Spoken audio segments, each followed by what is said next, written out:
What kind of goods were hard to get during the Great Depression? In my memory, nothing was hard to get if you had the money. But mostly the people couldn't afford to buy a lot of stuff. What was the hardest thing to deal with during the Depression? In my memory, the hardest thing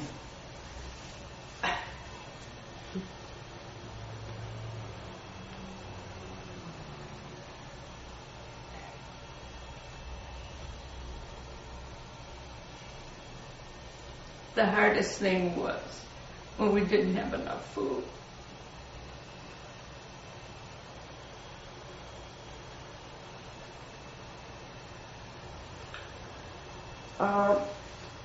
What were some of the stories that you remember from the Great Depression?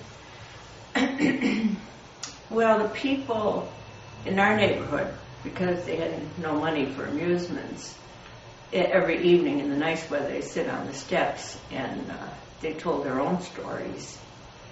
And the thing that always amused me was they'd tell the same stories over and over. And I'd always think, gee, we heard that before. But they kept telling them because that's all they had.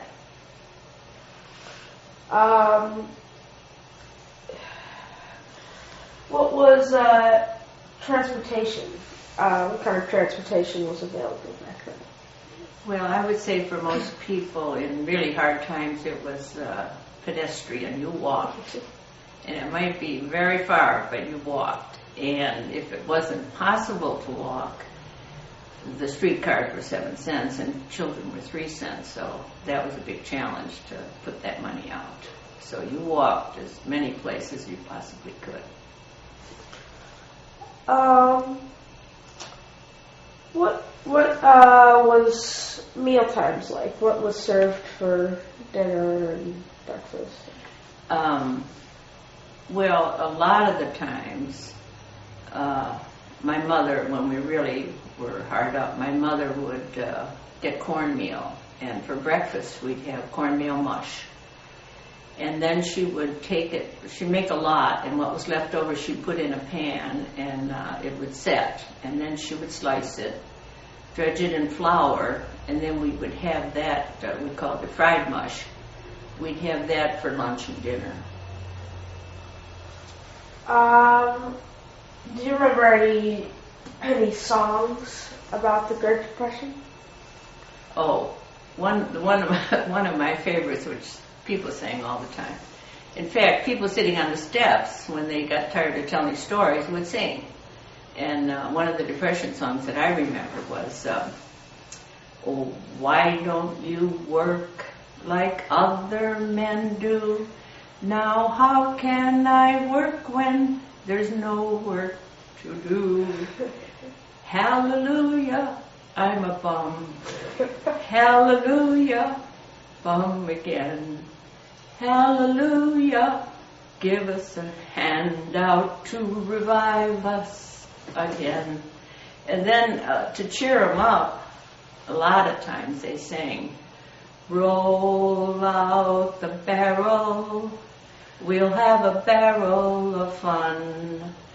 Zing, boom, torero, we've got the blues on the run.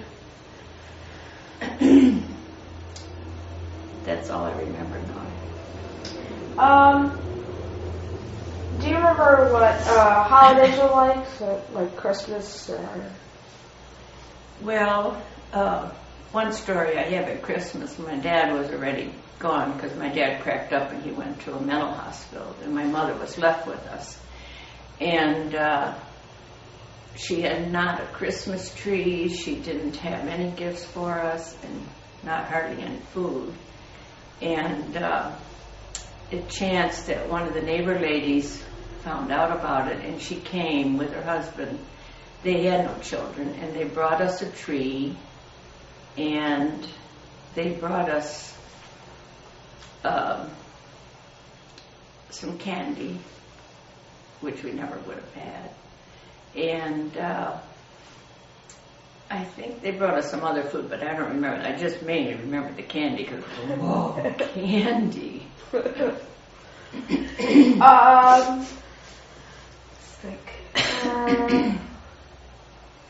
What year did you go onto aid?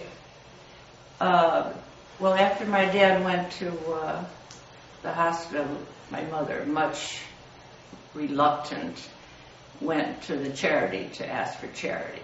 And in those days, it was a terrible disgrace to be on charity. Even if you were on charity, you would not admit it because it was just too big of a disgrace. And you wouldn't go on until you were so desperate you had no other option. So I think that was when I was about 5.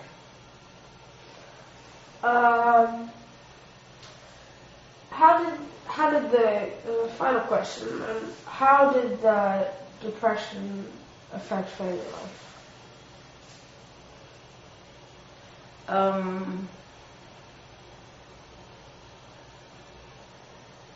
Well, there wasn't really very much stuff. You didn't have really enough clothes or warm coats. A lot of times you had to stay in because you didn't have a coat in the winter. And sometimes we didn't have coal. We had a potbelly stove for warmth, and if we didn't have coal, we'd stay in our beds to stay warm. And sometimes the young men would go to the railroad tracks when the coal cars came through, and the men would go up on the coal cars and throw down coal, and the people there would bring their coal buckets and fill their buckets with coal so they could have some warmth. And well, one thing you didn't have, we didn't even have a radio, we didn't have any TV or amusements in the home, so they played games. We always played games. We played Pussy in the Corner. My mother would play right along with us. Pussy in the Corner, Blind Man's Buff, I can't remember the other thing. Well, we did play cards and we played checkers. That's all we had, cards and checkers. So in the evenings, that's what you did to be amused. But if you didn't have your lights on, you couldn't see very well. So you sometimes have a kerosene lamp and didn't throw much light. But it affected in a lot of ways. And we had cold water flats, so you didn't have hot water. And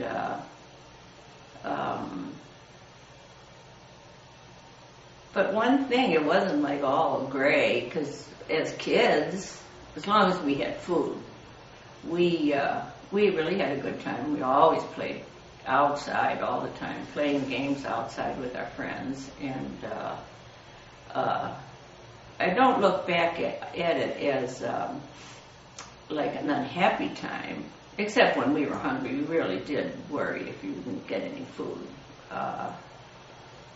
But there were a lot of good times. Final question. How is your life different today now that you've experienced that? Well, I'll tell you one thing. As kids with no opportunities, and there were 5 of us, we had to hustle to make our way. And as soon as we could make any money at all, we went to do it. And my first job was in a drugstore, the local drugstore. And when I started, I got 15 cents an hour, and I worked 36 hours a week, and I was 13 years old. But that sounds like, whoa, that's not very much. But, all the kids in the neighborhood admired me because I got the job. And I got $5.50 a week, and I gave it to my mother, naturally, because to help the family. And she gave me 50 cents. I thought, 50 cents, I could buy myself a new blouse. I was so thrilled. I didn't think it was not enough money. Like, I look back now and say, how could he pay me so little and work me so long? And nowadays, that would be child abuse. But I was much admired, and I must have been strong because I did it, and I went to high school and did my homework and got everything done anyway. Well, thank you very much for interviewing. You're welcome.